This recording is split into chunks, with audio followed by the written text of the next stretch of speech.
Hello, this is Nurse Choma, and in this channel, I talk to you all about nursing news, healthcare news, things that are going on right now in the nursing world, NCLEX updates, NCLEX preparation tips, healthcare tips as well for those of you that need help when it comes to your health overall, your wellness.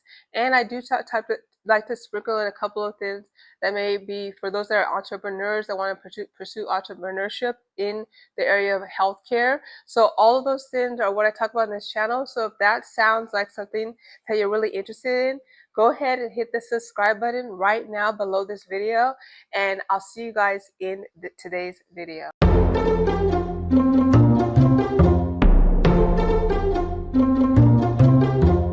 All right, so now before we get into the video, I do want to share with you one of our partners, which is Picmonic. Picmonic is an amazing tool for those of you that are currently either nursing students, medical students, you're in school to become a physician assistant, anything in the medical related field. Picmonic is a great website that will help you to get started, help you to better understand the material, the content in a way that's more visual and very colorful. So if you are somebody where you like visual cues, you like things that are really colorful to help you to better remember or understand the content, then you're going to want to check it out below. You can actually get started for free if you check out the link below this video. All right, so now that's it. Let's get into the video. Now talking more about prioritization and delegation. So when we have, so the first and foremost, what is the word delegate? The word delegate is where you give responsibility of something to somebody else, right? And we have something called the 5 rights of delegation. And this must be used when assigning care to others. And this would include 1, the right person, the right task, the right circumstances, the right directions and communication, and the right supervision and evaluation, right? So when we delegate to somebody to do X, Y, and Z, is that the right person, right? Based on what their normal scope is. What is the scope of the CNA or the unlicensed personnel? What is the scope of the LVN? What is the scope of the RN, right? So that's what that has to do with the right person. The right task, right? Are they going to do blood sugar? Are they going to put a Foley in?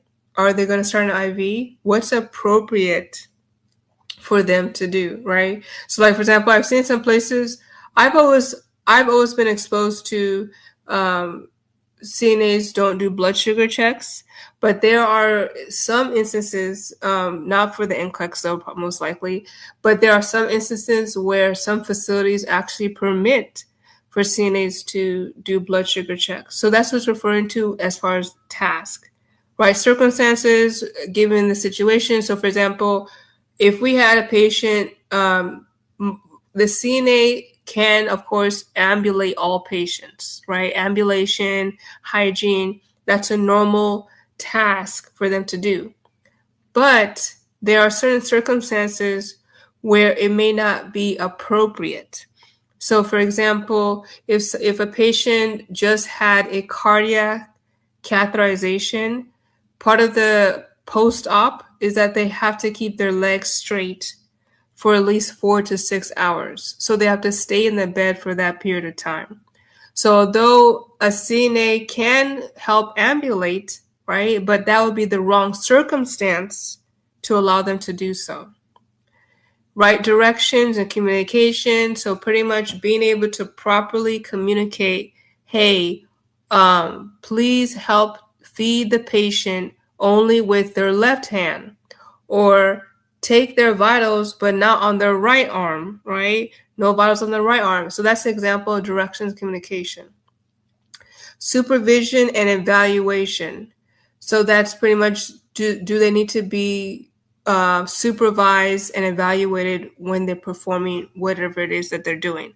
So that would probably be most appropriate for like a new grad nurse that's brand new and they need to have supervision before they do X, Y, and Z. Now, one of the things that I would say that I've seen a lot of test takers make mistakes in this area is kind of like not being aware of the keywords and not being aware of these 5 rights. So what I mean by this is, for example, just like what I gave right now with the ambulation situation, is that you have to be careful that when you are reading a question that you're not going into this kind of mode where you're just only thinking of the facts, but you're not evaluating the circumstance. So, for example, I've seen before where people they're doing a practice question, and then because they recall that yes, it's appropriate for patients to ambulate, but then they don't use application and see, well, the question says they have a cardiac cath, so they shouldn't ambulate because of that individual situation. So what I'm just trying to say is that it's important that when you are doing practice questions, that you're careful to not not just only think of what it's appropriate for the CNA to do, the LVN to do, the RN to do, but then to look at the whole picture and evaluate if it's appropriate based on the circumstance. So the client needs are based on delegation. So you have some patients, so client is just another word for patient. So you have some patients where their needs are going to be more predictable, and then you have other patients where their needs are unpredictable, right? And it's based on the changing status of the patient. Some patient needs require a high level of professional judgment and skill, right? And then other patient needs are more routine and it doesn't need as much professional judgment and skill. Some client needs are acute, right? So it's something that's rare. You don't see it all the time. And the other patient needs are chronic, stable, more predictable, and more frequently encountered. So when you are picking out, okay, who would this be appropriate to give to, questions like that, you have to consider what would the patient need, right? Not just what is the question saying, but what will the patient need? Let me give you an example. If you have a question, the question says, which of these would be appropriate to give to an LVN, for example. And let's say one of the answers says a patient that just went to surgery and will be back in 2 hours. So it may be easy to think, oh yeah, let's get that to the LVN, right? The patient's going to be gone for 2 hours. They don't have to do anything. And then when the patient comes back, they'll watch them. Well, think about the needs. What are the medical needs for a patient that comes back from surgery? They have to be assessed, right? A new assessment, because if they had surgery, then there was some type of incision. And if there was an incision, that incision site has to be assessed. Their vitals have to be monitored, usually the first 15 minutes, every 15 minutes for the first hour.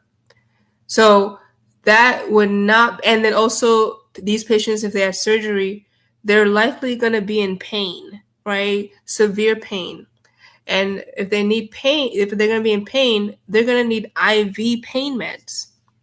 So most cases, LVNs don't, I know it's different in some places, but for the NCLEX, most cases, it's not appropriate to give LVNs patients that require IV push meds. See that? So that would make it inappropriate to give to the LVN. So that's what you have to think about. You have to not only read the question or the choices for what it just says, but then that's the nursing judgment that the NCLEX wants to see that you have, is that you think about, well, what would be the medical needs for that patient? If you were on the live I did a couple of weeks ago, where we did a question where the answer was the patient had Guillain-Barré syndrome, and because they traveled recently, and because of the travel, you have to think about their medical needs, which led to that answer. So that's thinking more like medical nursing to pass the exam, not just test taker. But you have to really think also, like, what are your needs of your patient? So we have RN, LPN, CNA. Your RN, the registered nurse, is the one that determines and analyzes all of the healthcare needs for a group of clients. The RN delegates care that matches the skills of the person that the nurse is delegating to. So, for example, a new admission who is highly unstable, that should likely go to the RN. So if it's a matter of determining between these three roles, then yeah, right? As opposed to an RN of 2 years, RN of 3 years, RN of 4 years, right? That's different. But this is like between these three roles. LPN, the LPN should always go to, for the sake of the test, stable and chronic. Stable and chronic. So the care of a stable chronically ill patient who is relatively stable and more predictable than a serious ill and unstable acute client can be delegated to the LPN. Then the last one, number 3, the CNA, they're going to mainly help with the assistance of activities daily living, basic hygiene, and comfort care, right? And then, of course, taking their vitals as well. Then you have the new grad nurse. So your new grad nurse, some new grad nurses may not possess the same levels of knowledge, past experiences, skills, abilities, and competencies that more experienced staff members possess. Patients who are more stable and chronic and need teaching. So your new grad nurses, you're going to give them the patients that are pretty also stable as well. But then what separates the new grad RN versus the LVN is that new grad RNs can teach and can assess. So you give patients that are stable, chronic, and need teaching, that would be appropriate. Your experienced LPN, you're going to give that to patients that have a complex task, right? So these are the LPNs they've been an LPN for 10 years, whatever years. So you're going to give them the care of a client with a complex task, such as chest tubes, chest drainage. Another good example, too, would be a patient with a very complicated wound dressing. That would be a really good example, right? Especially those patients that need like a wound vac, or they have like a stage 3 or stage 4 pressure ulcer that has to be changed every day. That would be appropriate to give to an experienced LPN, and it's still within their scope of practice. Well, I hope you guys enjoyed today's video. If you did, comment below. Let me know what you thought about today's video. Let me know if you found it informative, educational, interesting, thoughtful. I would love to hear more from you, as well as share with me what your own personal story is, your own personal journey. Now, in addition to that, please make sure that you go ahead and hit the like button, turn on your notifications. It helps the algorithm to show the video to more people. And then, like I said, make sure you subscribe if you found this video really helpful so that you don't miss out on more of my additional videos. Now, if you are right now in the process of trying to pass your NCLEX exam, you're really struggling, you need help, then go ahead and check below in the description. We do have resources. We do have live classes, courses. We also have one-on-one tutoring. Even if you feel like you've been out of school for a long time, it doesn't matter. We've had tremendous success with helping people pass their nursing boards. We can also help you, for those of you that are international students, when it comes to job placement, and then as well for those of you that are on your journey with entrepreneurship. So if any of those things you found helpful, make sure you check the link in the description. And then if you just want to get some of our books or digital downloads, that's also available below in the description. Thank you so much for tuning in, and I'll see you guys in the next video.